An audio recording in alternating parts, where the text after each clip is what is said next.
Safe Harbor Foundation presents stories of hopelessness and hope, stories of addiction and courage. These are the true stories of real people fighting their battles, reclaiming their lives.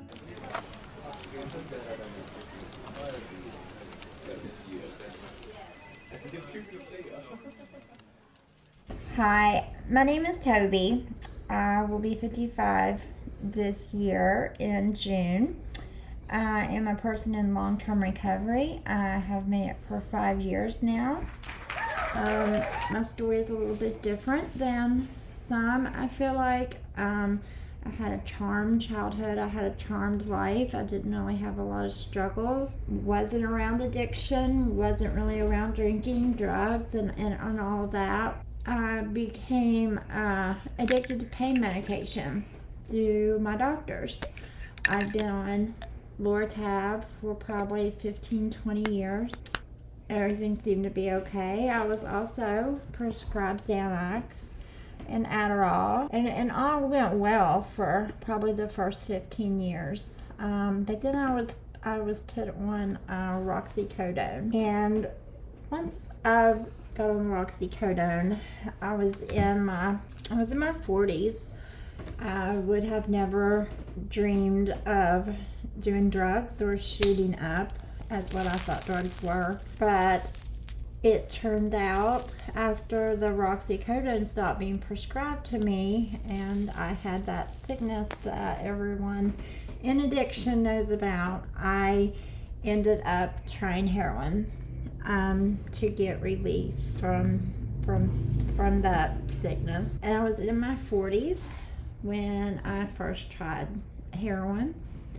I swore that would be something I would never do. I also swore that would be I would never shoot drugs into my veins, use needles. I've had professional jobs. I've been surgical assistant, pharmacy tech. I've just never once thought of myself as being an addict until I found myself in some legal trouble.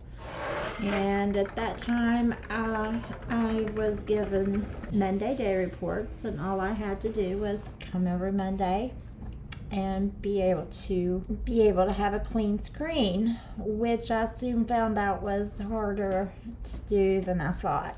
And that's when I learned I was actually addicted to drugs.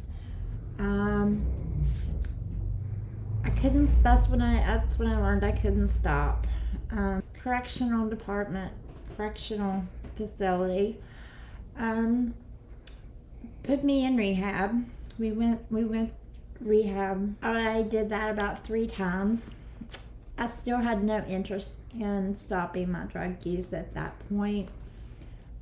At this time, looking back, I don't understand how I could make those choices. I have 2 beautiful children. I have a family. I had so much to be blessed with, and I had no idea what that was costing me, and I was overdosing like too many times to count. My children got to the point where they had to kind of separate from me, and I understood that because they were preparing for me to die, and they were protecting themselves from the pain of losing their mama. But I'm proud to say 5 years later, I am now a director of sober living homes, and my children are so proud of me. We have such a close relationship now.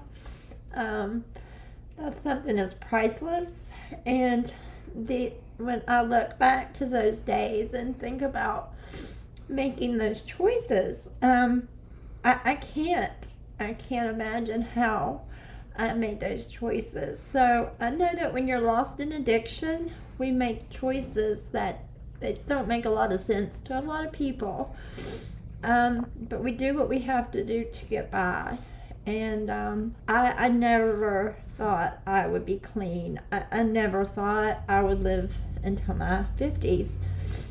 But here I am in my 50s, director of sober living with my children. I have my own apartment. I have a vehicle now with my license. Anybody that's wanting to get clean or have tried and failed, don't give up. I have a lot of fails in my corner. Each time I got further and further. Each time you learn a different lesson that makes you realize that it's worth fighting for. The life I have today is filled with more pleasure, more happiness, more joy than I've ever had in any drug.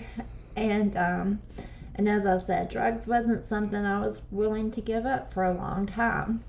I'm so glad that I did, and I really we're here for anyone that would like to try or think they want to get clean. It's definitely worth the effort. It's not as hard as you think that it is. It's very doable.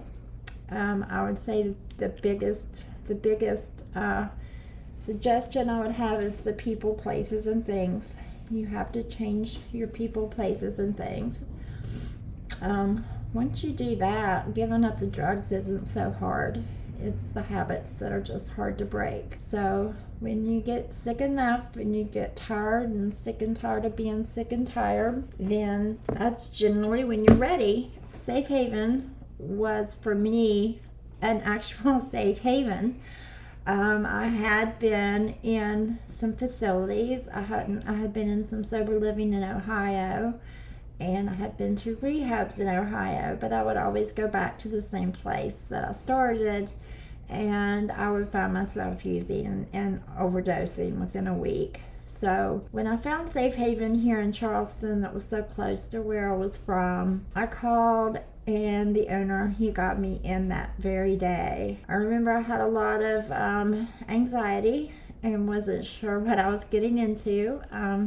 Was on the west side of Charleston, and I wasn't familiar with that area. But I can say that I'm so grateful to this day for Safe Haven. It's given me such a life full of blessings. The people that I get to meet, the stories that I get to hear, the journeys that I get to watch and participate in has just made me live with myself a little bit better by giving back from all those lives and times I was taking instead of giving. But Safe Haven, it was exactly that for me. It was my safe haven once I got there. That's my story. I do encourage anyone to reach out to anyone if you're thinking about getting clean. Just that first phone call gets you further than what you think. You just keep doing the next right thing, and before you know it, you've got 30 days down, you've got a year down, and now you have 5 years down. So I definitely encourage it. It's worth every second of it. The joy is just not even comparable to any of the drugs.